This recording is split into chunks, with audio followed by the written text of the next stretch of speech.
Ang kwento ay nagsisimula sa isang gabi ng kabilugan ng buwan, sa isang maringal na kastilyo na tinatawag na Raves Bindica. Sa loob, may makikitang magulong eksena kasama ang ilang taong hindi nakaligtas sa isang pag-atake. Sa sandaling yun, isang lalaking nakapurpurang balabal ang sumusubaybay sa pangyayari at tinawag itong isang malaking kahihiyan. Isang demonyong nakaligtas na nakaluhod sa sahig ang nagtanong kung akala ba ng may sala ay makakaligtas siya sa ginawa niyang pagwasak. Ngunit ang salarin ay si Raves Bindica mismo ng may malamig na ekspresyon, na isinisisi ang mag-anak na Hilt, at sinabing hindi nila siya maloloko. Habang hawak ang isang duguang kamay, sinabi niya na ito ay hindi isang kakilakilabot na eksena, kundi isang pagpapatupad ng parusa. Ang demonyong nakaligtas ay nabigla at napuno ng galit nang marinig ang mga salita ng batang lalaki na si Raves Bindica. Nang marinig ang mga salita ng binata, si Raves ay nagpakawala ng isang madilim na kapangyarihan patungo sa huling kaaway, na tanging isang hiyaw lamang ang naibuga. Sa sandaling yun, lumitaw ang isang malaking dilaw na apoy at tapusin ang lahat minsan at magpakailanman. Nagbago ang eksena, at ngayon ang bida ay nakagapos sa mga kadena, at hinaharap ang isang nilalang na nasa trono. Sinabi ng taong ito na humingi lamang sila ng patunay ng pagtataksil at hindi kailanman inutusan ang binata na gumawa ng paglilinis. Ang batang demonyo ay nagalit habang siya'y inaakusahan ng paggulo sa kaayusan ng kaharian. Ang kausap niya ay si Gamuder Bindica, ang hari ng lahat ng mga demonyo, na nagbabala na sumusobra na ang kanyang anak. Kahit nakagapos, ang binata ay nakipagtalo, na nagsasabing alam ng kanyang ama na ang mag-anak na Hilt ay isang paakit na dapat ng wakasan. Ipinaliwanag niya na hindi siya makagawa ng anuman dahil laging ipinagtatanggol ng ilang matatandang lalaki ang mag-anak na yon. At itinanong ng binata kung ilang krimen na ang ipinagwalang bahala dahil sa mga nakakapusong figurang yon. Isa sa kanila, na may salaming pang-araw, ay tanging tinitigan ng buong pagtatalo na may seryosong ekspresyon. Sumagot ang hari ng mga demonyo na ang mga pagpapatupad ng parusa ay may mga alituntunin, at ang opinyon ng kanyang anak ay walang halaga. Dito natawa ang bida, at inisip na ang usapang ito tungkol sa mga alituntunin ay isang malaking biro. Masigla niyang isinigaw na ang kadiliman ay laging nilalamon ng isang bagay na mas madilim pa, at iyon ang batas doon. Bahagyang natigilan ng hari ng mga demonyo, tila nag-iisip ng maigi matapos marinig ang lahat ng sinabi ng kanyang anak. Sa pagkakaluhod, sinigawan ng binata ang kanyang ama na hindi siya maaaring maging hari kung ipagwawalang bahala niya ang kadiliman sa kanilang kaharian. Ipinagpatuloy ng binata, na sinasabing alam na alam ng kanyang ama na ang mga maharlika ay sumisira ng lahat. Ngunit inisip ng hari na ang mga kaisipan ng kanyang anak ay musmos, at siya ay isang tunay na hangal. Dahil dito, agad na ipinaliwanag ni Raves na ang mag-anak na Bindica ay mabubuhay lamang kung ang mga Hilt ay tuluyang mapupuksa. At ang mga nakakapusong maharlikang ito ay mga duwag na nagtatago sa likod ng ibang mag-anak at ipinagwawalang bahala ang kaayusan. Sa kabila ng mga argumento, nanatiling seryoso ang hari ng mga demonyo, at hindi na naaisang baguhin ang kanyang isip. Ipinikit niya ang kanyang mga mata at sumuko na sa pakikipagtalo, na tila pakiramdam niya ay imposibleng kausapin na ang kanyang anak. Inanunsyo ng isa sa mga nakakapusong lalaki na ang pasya sa kaparusahan ay ginawa na ng 12 itim na upuan. Dahil dito, sinigawan ng ama ang binata na ipatapon si Raves sa mundo ng mga tao dahil sa kanyang mga krimen. Ang ating bida na may itim na buhok ay nabigla at hindi makapaniwala na mapupunta siya sa mundo ng mga tao.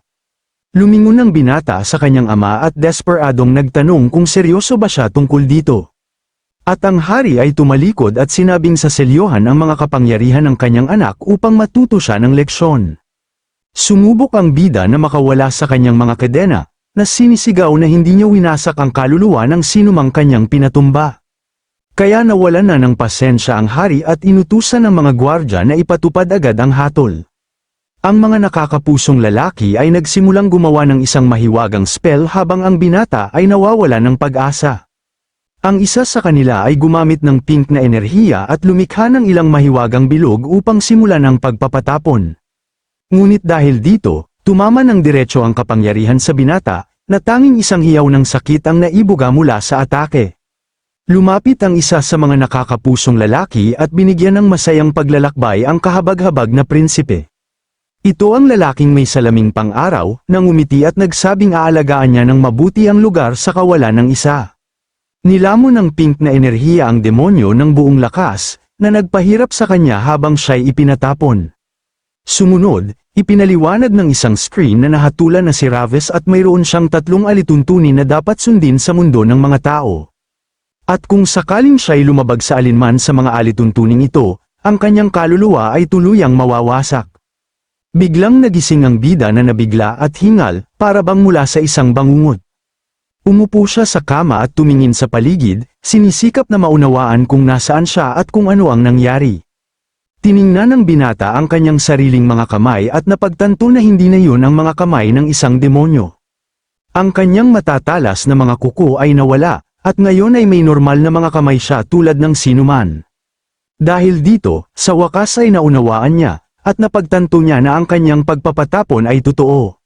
Sa galit, inilagay niya ang kanyang kamay sa kanyang ulo at minura ang kanyang sarili dahil napunta siya sa mundo ng mga tao.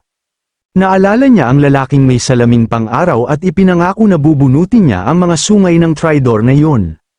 Ngunit sa sandaling yun, nakaramdam ang binata ng isang kakaibang sakit at nagtaka kung bakit ganito kasakit ang kanyang bagong katawan. At kaya, mukhang ang dating may-ari ng katawang ito ay may ilang uri ng problema bago siya dumating. Habang siya'y tumatayo, nagalit ang demonyo sa pagkakakulong niya sa isang mahina at vulnerableng katawan, kaya't habang tinitingnan ang paligid ng silid, nagreklamo siya na ang mga hilt ay walang silbi at tanging sanhi lamang ng problema. Nakanguso ang binata at nahihirapang huminga doon, dahil kailangan niya ng sulfur upang makaramdam ng maayos.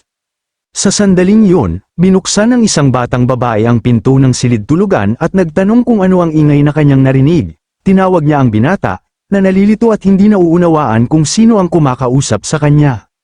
Puno ng luha ang kanyang mga mata, tinanong ng babae kung nagising na ba siya sa wakas pagkatapos ng napakatagal na panahon. At kaya, tumakbo ang babae at niyakap siya ng mahigpit, na sinasabing inakala niyang hindi na siya muling gigising. Hindi makapagsalita ang bida at nagtaka kung sino ang batang babae na ito at kung may kaugnayan ba siya sa dating may-ari ng katawan. May isa pang babae na lumitaw sa pintuan at tinawag ang binata na, "Aking Minho," na ikinalito ng demonyo. Habang umiiyak, nagpasalamat siya sa kanyang paggising at sinabing tiyak na marami siyang pinagdaanan. At kaya, hindi alam ni Raves Bindika ang kanyang gagawin sa sitwasyong ito at nagtaka kung paano siya dapat kumilos sa kanila. Naalala niya na ang daigdig ng mga tao ay isa sa 3 malalaking mundong pang-ibaba at nabalisa siya. Sa sandaling yun, may narinig na yabag, at isang matandang lalaki ang pumasok sa silid ng binata. At siya ay isang lalaking may salamin at seryosong hitsura, na tila ama ng dating may-ari ng katawan. Sinabi ng babae sa kanyang asawa na nagising ang kanilang anak pagkatapos ng mahabang panahon. Tinitigan ng lalaki ang binata ng malamig na tingin, na walang ipinapakitang emosyon sa kanyang mukha. Sinabi niya sa binata na tumigil sa pagiging tamad at pumunta sa paaralan, dahil naliliban na siya ng 1 linggo. Sinubukan ng ina na makipagtalo, ngunit pinatahimik siya ng lalaki at pinalabas sa silid. Naiwan siya kasama ang babae, na nagtanong kung okay lang ba ang kanyang kapatid, ngunit hindi siya sumagot. Napansin ng demonyo na ang relasyon ng mag-asawa ay tila hindi pinakamainam sa ngayon. Dahil dito, ngumiti siya ng kakaiba at naisip na nagustuhan niya ang ugali ng malamig na taong yon, at natakot ang babae sa reaksyon ng kanyang kapatid, na tila nagustuhan ang pagiging parang demonyo ng ama. Ngunit mabilis siyang naging seryoso at nagpas siyang kailangan niyang mag-ingat hanggang sa bumalik ang mga alaala ng katawan. Kinabukasan, dinala ng ina ng binata siya sa paaralan ayon sa utos ng kanyang ama. Nagpaalam siya at sinabi sa kanyang anak na tumawag kung hindi siya makaramdam ng maayos sa klase. May nag-aalala siyang ekspresyon sa mukha habang pinapanood ang batang lalaking umalis. At kaya, naglakad papuntang paaralan ng demonyo, na naalala na nakapag-aral na siya sa 600 taon na ang nakalilipas. Kaya't may pagmumukhang naiinip, naisip niya na ang pagpunta sa paaralan ng mga tao ay isang bangungot. May pagmumukhang naiinip, nagtaka ang demonyo kung talagang isa sa mga mundong pang-ibaba ang daigdig ng mga tao. At kaya, natagpuan niya ang kanyang silid-aralan na numero 23 at naghanda upang pumasok. At kaya, naisip ng binata na mahihina ang mga tao at bahagya lang nabubuhay ng 100 taon. Dahil dito, nagpasya siyang manirahan ng tahimik upang ang kanyang kaluluwa ay hindi masira sa proseso. Ang kanyang plano ay simple, bumalik sa kaharian ng mga demonyo at kunin ang lugar ng kanyang ama sa trono. Ngunit bago muling mapanganib ang maharlikang mag-anak ng Bindaka, kailangan niyang kumilos ng maingat. Biglang, 2 lalaki ang lumitaw at binati ang bida na parabang sila ay magkaibigan. Nalito ang demonyo sa sitwasyon at hindi nauunawaan kung sino ang mga mag-aaral na ito. At kaya, hinawakan siya ng isa sa kanila at tinanong kung dinala ba niya ang perang buwanang bayad na kanyang inutang. Sa kanyang pagkamangha, ang katawan ng binata ay gumanti ng kusa, nanginig sa takot mula sa 2 mambubulas. Sa sandaling yun, lumitaw ang isang alaala ng dating may-ari ng katawan, na ipinapakita siyang inaatake. Nakita ng demonyo ang mukha ng isa sa mga umaatake, na tila nasisiyahan sa sitwasyon. Ang isa pang mambubulas ay lumitaw din sa alaala at tila nasisiyahan sa pagtingin sa paghihirap ng binata. Nagtapos ang alaala sa pag-iyak ng dating may-ari ng katawan sa sahig pagkatapos bugbugin. Dahil dito, sa wakas ay naunawaan ng demonyo kung bakit ganito kasakit ang katawan nang siya'y magising. Nagtanong siya kung ang sakit na kanyang naramdaman ay dahil sa 2 duwag na yon. Itinulak ng mambubulas ang kanyang ulo pababa at tinawag siyang kahabag-habag sa pagkatakot. At kaya, hiniling ng lalaki ang buwanang bayad bilang isang tanda ng pagkakaibigan sa pagitan nila. Hindi makapaniwala ang demonyo na siya'y itinutulak ng mga tao at nabalisa sa sitwasyon. At kaya, naalala niya ang isang klase sa kaharian ng mga demonyo tungkol sa kung gaano kamarupok ang mga tao. Sa klase na yun, nagrereklamo ang mga batang demonyo na ang mga tao ay bastos at mabaho ang amoy. Sumang-ayon ang guro, na nagsasabing sila ay mga nakakadiring nilalang na nagtatago ng kanilang sariling kahinaan. Ipinaliwanag din niya na ang mga tao ay hanggal sa pagsamba sa mga demonyo at anghel ng sabay-sabay. Ang isang galit na si Raves noon ay nagsabing dapat sunugin ang lahat ng hanggal na bagay tulad yun, at kaya sumang-ayon ang guro na may asul na buhok sa pag-iisip ng kanyang mga mag-aaral at pinuri siya sa harap ng klase.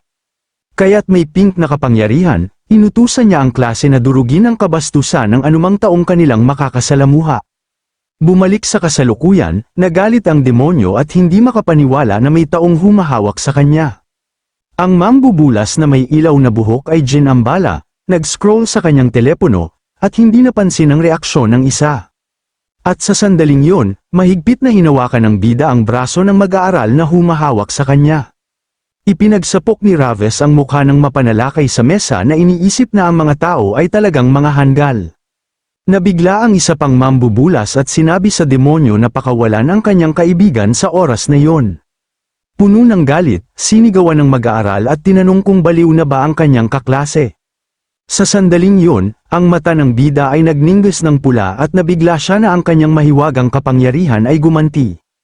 At kaya, binalaan ng mapanalakay ang binata, na nagtatanong kung ang itim na buhok na binata ay nais na mapaalis, may nakakuyom na kamao. Sinugod ng mag-aaral ang demonyo upang siya'y suntukin sa mukha. Ngunit napagtanto ng bida na ang mga insulto ng tao ay nagpapasigla sa kanyang nakaselyong mahiwagang kapangyarihan. Naintindihan niya na may koneksyon sa pagitan ng mga sumpa at mahiwagang kapangyarihan at naghanda para sa atake. Sa isang mahusay na pagtira, tinamaan ng demonyo ng direktang sipa ang mukha ng mambubulas, na pinalipad siya. At kaya, ang mag-aaral ay pinalipad ng malakas sa mga locker sa likuran ng silid at nahulog sa sahig. Ang lahat ng iba pang mga mag-aaral sa silid ay hindi makapagsalita, hindi makapaniwala sa kanilang nakita. At kaya, ang kanyang mahiwagang kapangyarihan ay dapat na nakaselyo sa daigdig ng mga tao habang isinara ng binata ang kanyang kamay. Ngunit kahit nasa katawan ng tao, ang kanyang kapangyarihan ay tumutugon sa kasamaan sa paligid niya. Nabigla ang isang kaklase na may salamin at nagtaka kung si Minho ba talaga ang iyon. Dahil dito, nagalit ang mambubulas sa pagkakabugbog at humawak ng isang upuan upang atakihin ang bida. At nang makita ito, sinigawan ng kaibigan na may salamin ng binata na mag-ingat sa atake mula sa likuran. Gayunpaman, ang batang lalaki na may itim na buhok ay tila hindi nababahala at tumingin lamang. Sa isang mabilis na kilos, Umiwas siya sa upuan at inatake ang mapanalakay ng walang kahirap-hirap. Lumuhad ang mambubulas, naubo ng ubo at nagtataka kung paano yun nangyari. Nakadapa sa sahig, sinubukan pa ring insultuhan ng mapanalakay ang bida, na tinatawag siyang mahina. Ngunit nagkomento ang bida na ang mga tao ay nagiging bastos upang itago ang kanilang kahinaan. At pagkatapos noon, tumira siya ng isang malakas na sipa mismo sa mukha ng kaaway. Ang sipa ay napakalakas na pinaatras ang ulo ng mapanalakay, na pinasok siya. Sa sandaling yun, inihayag ng binata na ang pinagmumulan ng mga sumpa ng tao ay ang kanyang sariling ina. Pagkatapos ng lahat ng paghamak, sa wakas ay nawala ng malay ang mambubulas sa sahig ng pasilyo. Ang ibang mga mag-aaral ay hindi makapaniwala na tinalo ni Minho ang dalawang mambubulas mag-isa at inisip na baliw ang lahat. At kaya, ipinagwalang bahala ng bida ang lahat at tila kinakausap ang kanyang ama sa kanyang mga iniisip. Ngumiti siya ng masama at nagtanong kung tahimik lang ba siya dapat mamuhay at pagkatapos ay umalis. At kaya, lumingon ang binata sa ibang mga mag-aaral, na ngayon ay natatakot na sa kanya, ngunit may masamang aura. Nagtanong siya kung mayroon pa bang gustong insultuhan siya, dahil handa na siya sa isang laban. At saka nanatili ang mga nakapalibot na estudyante na gulat, nagtataka kung yun nga ba ang Minho na kilala nila. At saka nalilito rin ang kaibigang may salamin at hindi maintindihan kung saan nanggaling ang lakas ng kanyang kaklase. Nakita ang dalawang bully na nakahandusay sa sahig, tumakbo ang binata nang may pag-aalala patungo sa bida. Habang papalapit, nagtanong siya kung okay lang si Minho pagkatapos ng labanang yun. Nagpakita ng maliliit na ngisi ang bida, tila nasisiyahan sa buong pangyayari, at naalala niya na itong binata lang ang nagtangkang tumulong sa kanya kanina nang dumating ang mga bully. Dahil dito, naisip ng bida na ang lalaking may salamin ay perpektong magiging alila at sinabing ayos lang ang lahat. Kinahapunan, makikita nag-uusap ang dalawa sa tuktok ng building ng paaralan, humanga pa rin ang kaibigan sa nangyari at pinuri ang binata sa kanyang lakas. Ipinagpatuloy ng binata ang kanyang teorya at nagtanong kung nagmula ba siya sa mundo ng Miriam o sa loob ng isang laro. Dito nagsimulang maghinala ang bida na baka alam na ng kanyang bagong alila ang kanyang tunay na pagkatao. Sumulpot ang isang alaala, na nagpapakita sa kanyang binabalaan na huwag saktan ang mga tao sa kanilang mundo. At saka ipinaliwanag ng blonde demon na basta lang nasabi yun ni Profesora Cynthia at mahalaga ang buhay ng tao. Nagpatuloy siya, na nagsasabing hindi sila dapat manghimasok dahil sila ay mga Diyos na nagbabantay sa pagpasa. Nagkomento ang binata na abala na ang mga tao sa pagpapahirap sa isa't isa, at sinagot ng kanyang kasama na hanggal ang mga tao at yun nga mismo ang dahilan kung bakit sila umiiral. Mukhang naiinip ang demonyong may itim na buhok habang nakikinig sa buong sermon ng kanyang kasamahan. Pinatibay pa ng blonde ang babala tungkol sa pagkasira ng kanyang kaluluwa, ngunit parang wala lang ito sa binata, at sa kasalukuyan, nagtataka ang bida kung paano niya patahimikin ang mga tao kung hindi niya sila masasaktan, at sinabi ng kaibigang may salamin na ang ganda kung totoo ang reinkarnasyon. Nainiwan ng binata na malalim ang pag-iisip, naku, may malungkot na ekspresyon, sinabi ng kaibigang may salamin na gusto niyang magising sa ibang mundo. Sa sandaling yun, napagtanto ng bida na naamoy niya ang pang-amoy ng kalungkutan na nagmumula sa binata. At habang naglalakad sila sa kalye, nagkomento ang kaibigan na alam niyang hindi gaanong makatwiran ang reinkarnasyon. Ipinaliwanag niya na naiintindihan niya kung gaano kalaki ang pinigilan ng isa, at naluwag ang loob ng binata na hindi siya nadiskubre. Ngumiti ng malaki, muli ring pinuri ng binata ang lakas ng bida habang naglalaban sa paaralan, at nagalit ang demonyo sa pagtanggap ng papuri mula sa isang tao lamang at nagpakita ng pagkasuya. Habang gumagabi, nakikita natin ang gusali ng apartment kung saan kasalukuyang nakatira ang ating bida. Sa kanyang silid, nagnilay siya na ang kanyang demonyong enerhiya ay na-activate ng mga insulto ng tao. Tumingin sa kanyang kamay, nagtaka siya kung ano ang nangyari, dahil hindi dapat gumana ang kanyang kapangyarihan. Nanatiling nalilito ang binata, sinusubukang unawain kung paano niya nagamit ang kanyang enerhiya sa katawan na yon. Ngunit di nagtagal ay ngumiti siya ng bahagya na para bang inaasahan niya ito. May dating ng kataasan, ipinagmalaki niya na walang limitasyon para kay Raves Bindaka, ang kanyang tunay na pangalan. Biglang tumama ang isang biglaan at matinding sakit sa katawan ng binata, na nagulat siya. Sumigaw siya sa sakit at nagsimulang magulong sa sahig ng kanyang silid tulugan, hindi maintindihan kung bakit. Napakalakas ng paghihirap na tila ginigiling ang buong silid kasama niya. Nakahiga sa kama, napagtanto niyang masyadong mahina ang katawan ng tao para pangasiwaan ang kanyang demonyong enerhiya. Nagpawis sa sakit, nagreklamo siya na ang pamumuhay bilang isang tao sa loob lamang ng isang araw ay napakasakit, at puno ng galit. Nagbulang-bulong ang demonyo na sa sakit na ito, hindi siya makakatulog.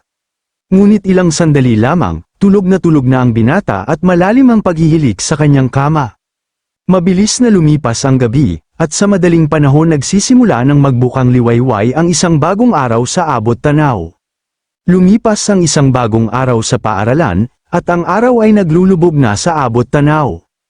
At saka nagpasalamat ang kaibigang may salamin sa bida dahil, salamat sa kanya, wala nang manggugulo sa kanila. Ngunit nagbulang-bulong ang demonyo na mas gugustuhin niyang makipag-away para masubukan pa ang kanyang masamang enerhiya.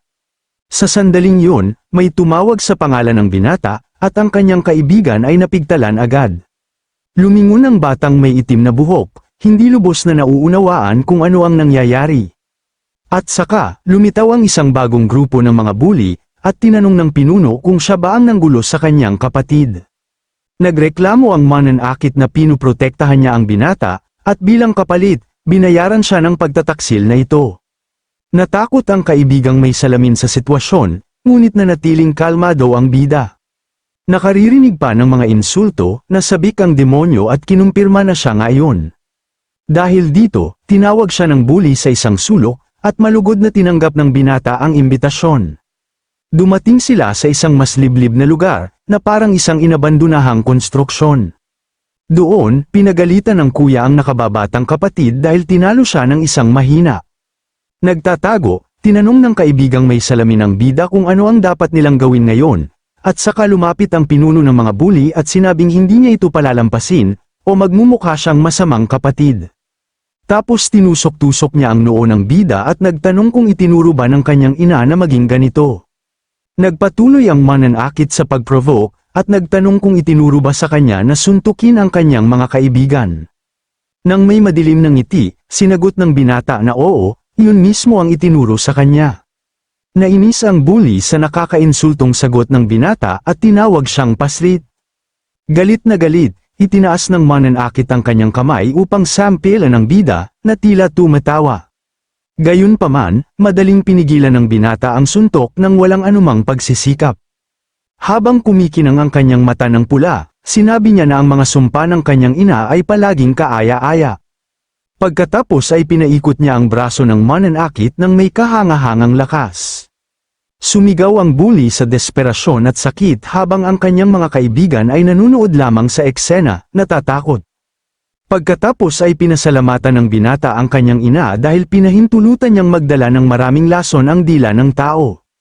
At sa pamamagitan ng isang malakas na suntok, pinabagsak niya ang ulo ng kaaway ng may malakas na puwersa, kahit na nasa gitna ng labanan. Nanatiling kalmado at ganap na nakatuon ang ekspresyon ng bida. Pagkatapos ay nagkomento siya na ang karahasan ay nagbubuklod lamang sa laman, na iniiwan ang mananakit sa sahig.